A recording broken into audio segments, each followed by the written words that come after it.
चंद्रसर झील के किनारे एक गरीब लेकिन मेहनती मछुआरा हरिया रोज की तरह जाल डाल रहा था। उसे क्या पता था कि आज उसकी किस्मत बदलने वाली है। अरे, आज तो सुबह से एक भी मछली हाथ नहीं लगी। हे भगवान, आज भी खाली हाथ घर गया तो क्या खाऊंगा।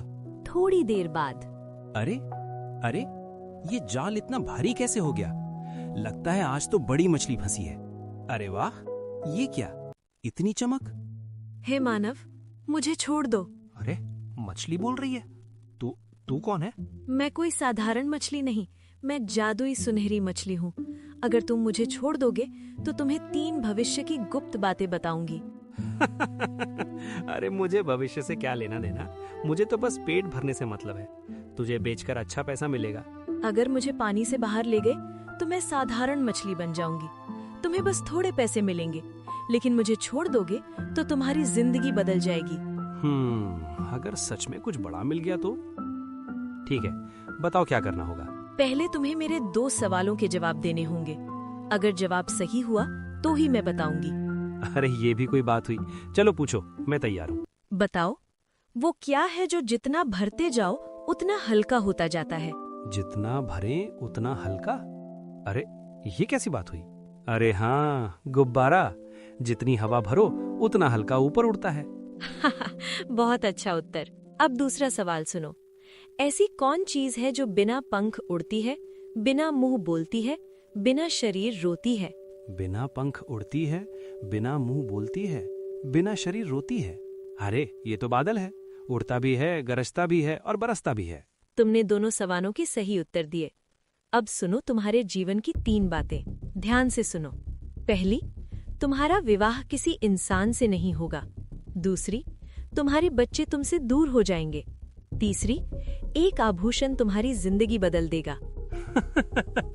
अरे, ये कैसी उल्टी सीधी बात है। जब इंसान से विवाह नहीं होगा तो बच्चे कैसे होंगे, और कोई आभूषण मेरी जिंदगी कैसे बदल देगा? समय आने पर सब समझ जाओगे। याद रखना, आज की मुलाकात तुम्हारा भाग्य बदल देगी। मुझे इन बातों पर विश्वास नहीं, लेकिन तूने मुझसे विनती की। जा, मैं तुझे छोड़ देता हूँ। धन्यवाद हरिया, फिर मिलेंगे। हरिया ने उस बात को मजाक समझकर भुला दिया, लेकिन किस्मत की कहानी अभी शुरू हुई थी। कुछ दिन बीत गए। हरिया को सुनहरी मछली की बातें तो याद थीं, पर वो उन पर विश्वास नहीं करता था। एक दिन वो फिर उसी चंद्रसर झील के किनारे मछली पकड़ने पहुंचा। आज तो कुछ भी हो, मछली पकड़ कर ही जाऊंगा। घर में खाने को भी कुछ नहीं बचा। अरे, ये क्या, इतना भारी? लगता है आज तो किस्मत खुल गई। रुको, मुझे चोट लग रही है। कृपया मुझे इस जाल से आजाद कर दो। अरे, ये कौन है? इंसान जैसी पर पानी। मैं इस झील की जल परी हूँ। मैं गलती से तुम्हारे जाल में फंस गई, तो मुझे छोड़ दोगे? पहले भी एक जादुई मछली मिली थी। चलो, तुम्हें छोड़ देता हूँ। हरिया, तुमने मुझे जाल से मुक्त किया है। तुम बहुत दयालु इंसान हो। कल इसी समय आना, मैं तुम्हें बहुत सारी मछलियाँ दूंगी। सच? अब मुझे भूखा नहीं रहना पड़ेगा। मैं कल जरूर आऊंगा। हरिया घर तो लौट आया, पर उसके मन में मछलियों से ज्यादा जलपरी की छवि बस गई थी। न जाने क्यों उसकी आंखें, उसकी आवाज बार बार याद आ रही है। मुझे क्या हो रहा? जलपरी, मैं आ गया हूँ, बाहर आओ। तुम आ गए हरिया, बताओ क्या चाहते हो? तुमने कहा था ना, तुम मुझे बहुत सारी मछलियाँ दोगी। अब मुझे मछलियाँ। हरिया, मैं अपने वचन से पीछे हट रही हूँ। क्या? लेकिन क्यों? मछलियाँ मेरा परिवार हैं। भला कोई अपने परिवार के साथ बुरा कैसे कर सकता है? मैं उन्हें दुख नहीं देना चाहती। मुझे क्षमा कर दो, लेकिन तुम्हारी दयालुता के बदले मैं तुम्हें एक जादुई वस्तु देना चाहती हूँ। ये जादुई शंख है। तुम इससे जो भी मांगोगे, ये तुम्हें देता रहेगा। जो भी मांगूंगा? हाँ, जो। हे जादुई शंख, मेरी इच्छा है कि मैं इस जलपरी से विवाह करूं। मैं इसे अपनी पत्नी के रूप में देखना चाहता हूं। ये तुमने क्या कर दिया हरिया? अब मैं जल की दुनिया से अलग हो गई। मैं क्या करता? कल रात भर मुझे नींद नहीं आई। मेरे मन में सिर्फ तुम्हारी ही यादें थी। मुझे धन नहीं चाहिए, बस तुम्हारा साथ चाहिए। तुमने अपने लिए कुछ नहीं मांगा, सिर्फ मुझे चुना। हाँ, क्योंकि सच्ची खुशी साथ में होती है, धन में नहीं। अरे ये क्या देख रहा हूँ? इंसान और जलपरी बातें कर रहे हैं। प्रणाम ऋषिवर। ऋषिवर, कृपया बताइए, क्या एक जलपरी और इंसान का विवाह संभव है? शांत हो जाओ, ये सब भाग्य का खेल है। तुम दोनों का मिलन पहले से ही नियति में तय था, इसे कोई रोक नहीं सकता। पर ये कैसे मुमकिन है ऋषिवर? कोई उपाय तो जरूर होगा ना? हर समस्या का समाधान होता है। मैं तुम्हें एक जादुई रत्न देता हूँ।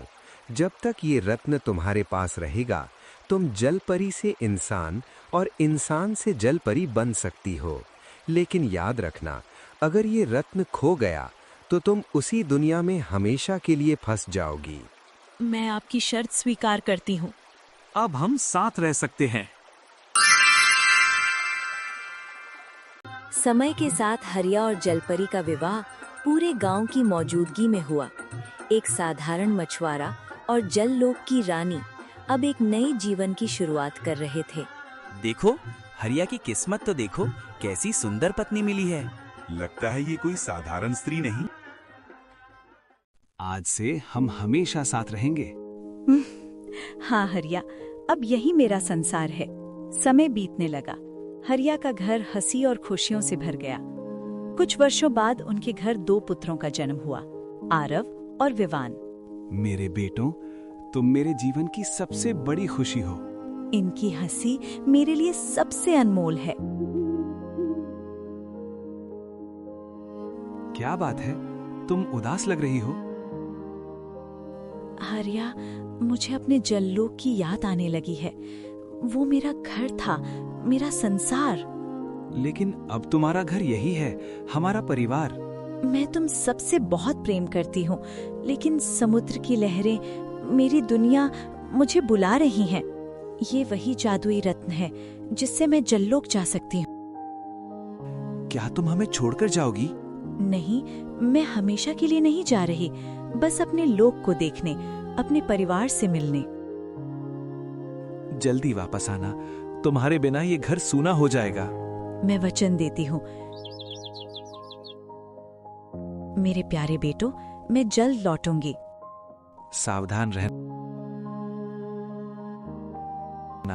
जलपरी अपने जल्लोक लौट गई, लेकिन ये दूरी उनके जीवन में एक नए संघर्ष की शुरुआत थी। जलपरी अपने जललोक लौट तो आई, लेकिन उसका मन अब भी हरिया और अपने बच्चों के पास था। मुझे जल्द ही वापस जाना होगा। हरिया और मेरे बच्चे मेरा इंतजार कर रहे होंगे। बस इस रत्न की शक्ति से मैं अपने परिवार के पास लौट जाऊंगी। वो रत्न को किनारे पत्थर पर रखती है। रत्न की चमक देखकर एक पक्षी उसे भोजन समझ बैठा। अरे मेरा रत्न, रुको! वो रत्न ही मेरे लौटने का एकमात्र साधन है। पक्षी ऊंचा उड़ता है, रत्न चोंच से फिसलता है, पानी की तेज धारा रत्न को बहा ले जाती है। सब खत्म हो गया। अब मैं वापस कैसे जाऊंगी? वो झरने में खोजने की कोशिश करती है। कहीं तो होगा, मुझे मिलना ही चाहिए। बहुत खोजने के बाद भी रत्न कहीं नहीं मिला। अब मैं मानव लोक में वापस नहीं जा सकती। न हरिया से मिल सकती हूँ, न अपने बच्चों को देख सकती हूँ। हे भाग्य, ये कैसी परीक्षा है। आज भी वो वापस नहीं आई। पिताजी, माँ कब आएंगी? मुझे नहीं पता। भाग्य अपना खेल खेल चुका था। एक छोटी सी घटना ने पूरे परिवार को अलग कर दिया। समय बीतता गया। जलपरी कभी वापस नहीं लौटी। हरिया ने अकेले ही अपने दोनों पुत्रों को पालने का कठिन निर्णय लिया। आरव, विवान, मैं काम पर जा रहा हूँ, तुम दोनों पढ़ाई करना। पिताजी, माँ कब आएंगी? वो बहुत दूर गई हैं बेटा, लेकिन एक दिन जरूर लौटेगी। हरिया ने माँ और पिता दोनों का कर्तव्य निभाया। उसने अपने बच्चों को कभी माँ की कमी महसूस नहीं होने दी। समय बीतता गया। बच्चे अब बड़े हो रहे थे। पिताजी ने हमारे लिए कितना त्याग किया है। लेकिन हमारे मन में हमेशा एक सवाल रहा, हमारी माँ आखिर कहाँ है? पिताजी, आज हमें सच बताइए, माँ हमें छोड़कर क्यों गईं? तुम्हारी माँ साधारण स्त्री नहीं थी, वो जललोक की जलपरी थी। जलपरी? तो वो अब कहाँ है? वो अपने लोक गई थी, लेकिन वो वापस नहीं आ सकी। तो क्या वो आज भी हमारी प्रतीक्षा कर रही होगी? हाँ, शायद। भैया, हमें माँ को ढूंढना चाहिए। हाँ, हम उन्हें वापस लेकर आएंगे। पिताजी, हमें अनुमति दीजिए, हम माँ को खोजने जाएंगे। ये मार्ग आसान नहीं है। समुद्र, जंगल, अनजाने खतरे, आपने हमें साहस सिखाया है। अब हमें अपना कर्तव्य निभाने दीजिए। जाओ, लेकिन सावधान रहना और अपनी माँ को जरूर वापस लाना। माँ के प्रेम ने उन्हें यात्रा पर निकलने की शक्ति दी। उनकी ये खोज आगे चलकर उनके जीवन की सबसे बड़ी परीक्षा बनने वाली थी। हे ईश्वर, मेरे बच्चों की रक्षा करना। आरव और विवान जंगल में चलते गए और एक झील के पास जाकर पहुंच गए। यही वो झील है जिसके बारे में पिताजी ने बताया था। यहीं से हमारी माँ की कहानी शुरू हुई थी और शायद यहीं से हमारी खोज भी पूरी होगी। भैया, न जाने क्यों इस जगह पर आते ही मन बेचैन हो रहा है। ऐसा लगता है जैसे कोई हमें देख रहा हो, जैसे इस जल में कोई रहस्य छुपा है। हो सकता है ये वही स्थान है जहाँ भाग्य ने हमारे माता पिता को मिलाया था। आज शायद वही भाग्य हमें भी सच के करीब ले जाएगा। हे जल की देवी, यदि कोई इस जल में निवास करता है तो कृपया हमारे सामने प्रकट होइए। हम किसी को हानि पहुंचाने नहीं आए हैं। हम केवल अपनी माँ की खोज में भटकते हुए यहाँ पहुँचे हैं। कौन हो तुम दोनों और इस पवित्र जल को क्यों पुकार रहे हो? भैया देखो, ये तो सच में जल कन्या है। हे देवी, हम दूर से आए यात्री हैं। हम अपनी माँ की खोज कर रहे हैं, जो वर्षों पहले हमसे बिछड़ गई। हमारी माँ जललोक की रहने वाली थी।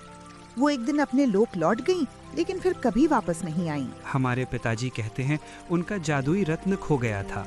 तब से हम उन्हें खोज रहे हैं। ये मेरे ही पुत्र हैं। समय ने इन्हें कितना बड़ा कर दिया। जल कन्या की आंखें नम हो जाती हैं। वो भावनाओं को रोकती है। यदि तुम्हारी खोज सच्ची है तो तुम्हें कठिन परीक्षाओं से गुजरना होगा। सिर्फ प्रेम ही नहीं, धैर्य और साहस भी चाहिए। हम हर परीक्षा देने को तैयार हैं, बस हमें मार्ग दिखाइए। हमने बचपन से माँ के बिना जीवन जिया है। अब बिना सच जाने वापस नहीं जाएंगे। तुम दोनों के शब्दों में सच्चाई है, लेकिन इस रहस्य का उत्तर मेरे पास नहीं है। तो फिर हम क्या करें? हम किससे सहायता मांगे? एक महान ऋषि हैं, जिनका ज्ञान तीनों लोकों में प्रसिद्ध है। वे तुम्हें तुम्हारी खोज का मार्ग दिखा सकते हैं। कौन है वे? हम उनसे कहाँ मिल सकते हैं? ऋषि वशिष्ठ। वे पर्वतों के बीच अपने आश्रम में तपस्या करते हैं। उनकी दृष्टि भूत, वर्तमान और भविष्य सब देख सकती है। क्या वे हमें हमारी माँ तक पहुँचने में सहायता करेंगे? यदि तुम्हारा हृदय शुद्ध है तो अवश्य। तुम दोनों में अद्भुत साहस है। अपने पिता की सेवा करना और सत्य के मार्ग पर चलना। आप हमें ऐसे क्यों देख रही हैं, जैसे आप हमें पहले से जानती हो? जल सबको पहचानता है और मैं जल की संरक्षक हूँ। देवी, आपने हमारी सहायता की। हम आपका आभार व्यक्त करते हैं। जाओ, ऋषि वशिष्ठ के पास जाओ। तुम्हारी यात्रा तुम्हें सत्य के और करीब ले जाएगी। हम लौटकर आपको अपनी सफलता का समाचार देंगे। और यदि हमारी माँ मिली तो सबसे पहले आपको धन्यवाद कहेंगे। दोनों चले जाते हैं। जल कन्या उन्हें जाते देखती है। आंखों से आंसू गिरते हैं। मेरे बच्चों, मैं तुम्हें पहचानती हूँ, पर अभी सत्य बताने का समय नहीं आया। भाग्य स्वयं तुम्हें सच तक ले जाएगा। माँ और पुत्र आमने सामने थे, फिर भी अनजान। भाग्य ने उनके मिलन को अभी टाल दिया था। भैया, हम कई दिनों से यात्रा कर रहे हैं। न जाने ऋषि वशिष्ठ का आश्रम अभी कितना दूर है, लेकिन मेरे मन में एक अजीब सा विश्वास है, जैसे हमारी मंजिल अब पास है। विवान, जब उद्देश्य सच्चा हो तो रास्ते की कठिनाइयां मायने नहीं रखती। हम अपनी माँ की खोज में निकले हैं और जब तक सत्य नहीं मिल जाता हम रुकेंगे नहीं।